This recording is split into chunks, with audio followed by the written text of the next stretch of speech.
Hello there, and welcome back to War Thunder, and welcome aboard the USS Arkansas. And currently, you have 2 days left to get it on a 50% discount for a mere 35 euros. And sadly, that is the only premium battleship pack that Gaijin gives us for the 12 years War Thunder anniversary. And that is sad. That is sad. So no discount for the Russian Marat or the Japanese IJN Yamashiro. And the standard price of 70 euros for those packs is just astronomical. It's just way too high. Remember, this is a single premium vehicle for one nation, right? And coming back to the USS Arkansas, which I will talk about in more detail in just a moment, yes, she is probably worth it if you're interested in grinding the US naval forces. In my opinion, it's not the moneymaker, although it has the joint highest civil line modifier in the game. Now, again, battleships in general, even if they're premium, do not make that much money. If I want to really grind money, I go down to destroyer level, USS Moffat, USS Frank Knox, that sort of things. Shorter queue times, more action, more kills. It's just more engaging. Again, I have to stress that this is not the fault of the USS Arkansas. It's a solid ship. Even though it has only 12-inch guns, it has 12 of them, giving you a broadside every 30 seconds. And, I think that it is very close to the top tier being problematic, but honestly, you're getting as many down tiers as you get up tiers. Just the queue times are a bit excessive. And that is also a little bit ridiculous thinking about the current state of naval forces, that Gaijin gives us only one premium pack with a discount. And I'll discuss the other premium battleships here in right now, actually. So for 6.7, the USS Arkansas, it's doable, but it's not amazing, right? But it's okay. If the war, what's it called?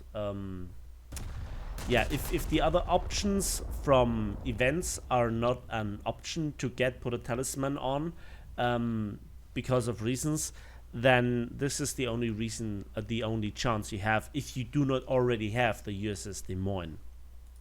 For Germany, we have the SMS Nassau, battle rating 6.3, giving a broadside of 8 11-inch guns every 20 seconds with tough armor and some nice secondaries. It's alright. It's a little bit of a fun boat.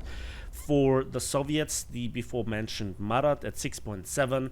The guns are also 12-inch guns every roughly 30 seconds. You have really heavy or decently heavy HE. The AP not being astounding, but it still works. It's kind of comparable to the penetration values on the USS Arkansas, but it's really your SAP that hurts a lot. And then we come to the British, which only have the HMS Iron Duke. I think it was removed, and it's also, to be honest, not that amazing, even though it has 10 13.5-inch guns every 30 seconds. I was a bit disappointed in the protection, in the survivability. And, it has no AA, and nothing special. So despite having the heaviest HE shell in the game currently. And for Japan, we also have the IJN Yamashiro with 12 14-inch guns. They sound scary, but they are alright. The SAP hurts a lot. You have powerful penetration on paper, but sometimes it feels like something's off with the AP a little bit. But again, it's a decent ship, also 6.7. Then we come to black and white. We come to the amazing, completely overpowered RN Leonardo da Vinci. at battle rating 6.3, featuring some of the most powerful 12-inch guns in the game. And you get 13 of them. This ship is ridiculous, right? And then we come to the sad French Courbet, broadside of 10 12-inch guns with abysmal penetration, and the ship is not really that amazing. So those are all the premium battleships you can get either in a pack or for GE. As I mentioned before, when it comes to packs, the USS Arkansas is the only one that actually has a discount.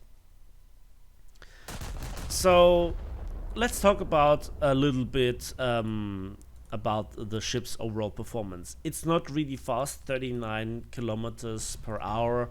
You know, that's kind of standard speed for slower battleships.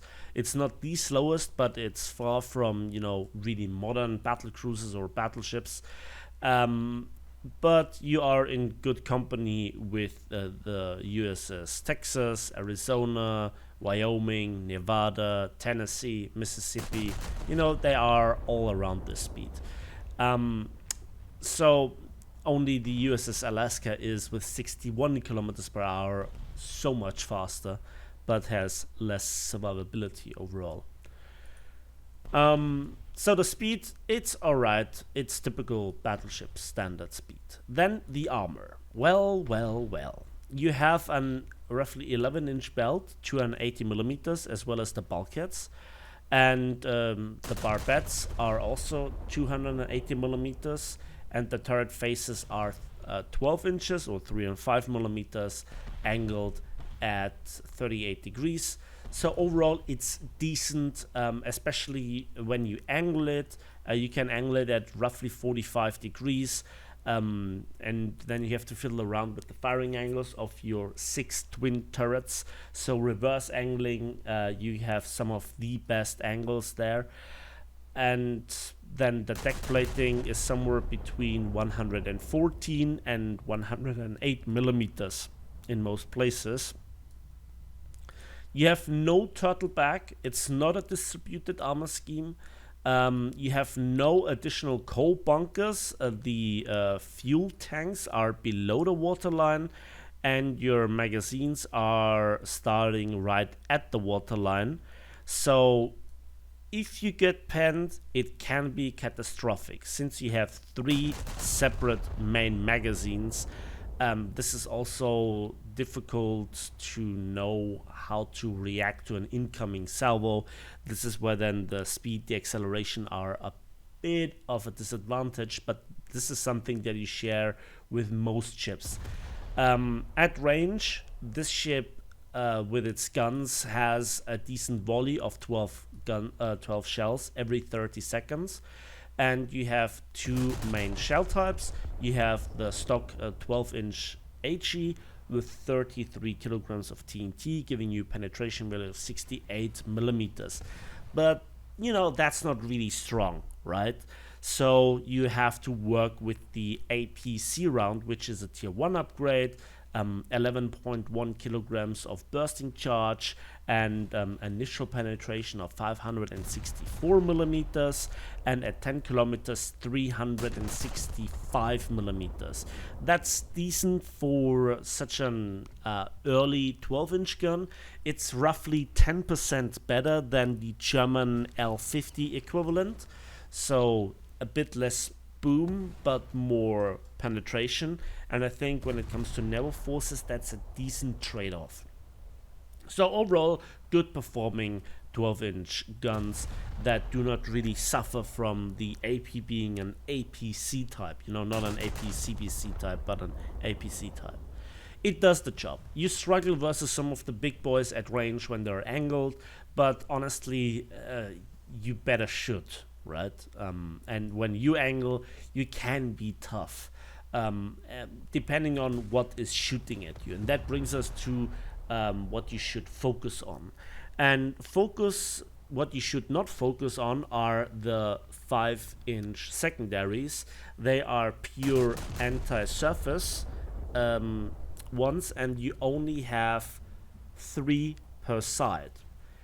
that's not really a good secondary firepower shell density, if you will, or shells per minute. So if they get knocked out and you don't have to repair them, don't, because you have a lot of light AA. You know, you have 8 3-inch in open mounts, you have 6 quad 1.1 inch or 28 millimeters, and you have lots and lots of single 20 millimeter, 26 of them overall. So because if you repair always your secondaries, if you get HE spammed by enemy battleships, secondaries, destroyers, cruisers, whatever, you repair yourself to death. You're bleeding your ship out. So unless something serious is broken, don't repair it, right? And this is some of the quote-unquote disadvantage when it comes to your AA. Now, further going into the AA argument, you have a radar, which is nice, and you should activate it, you know, instead of the symbol in the top left where it shows you the heading of the enemy ship. Switch to your radar, and then you at least get a warning that something's in the air. Your 3-inch heavy AA, just, I think they have proximity fuse, but I'm not quite sure. And yeah, you're not like some of the really powerful AA conversions, even though you're 1942 version.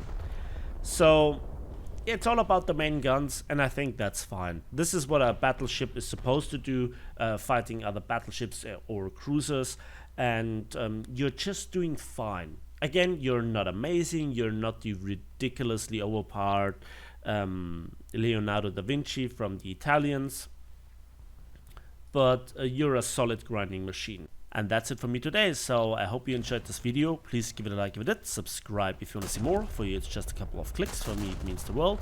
And as usual, we will see each other on the battlefields, in the skies, and on the waves of War Thunder.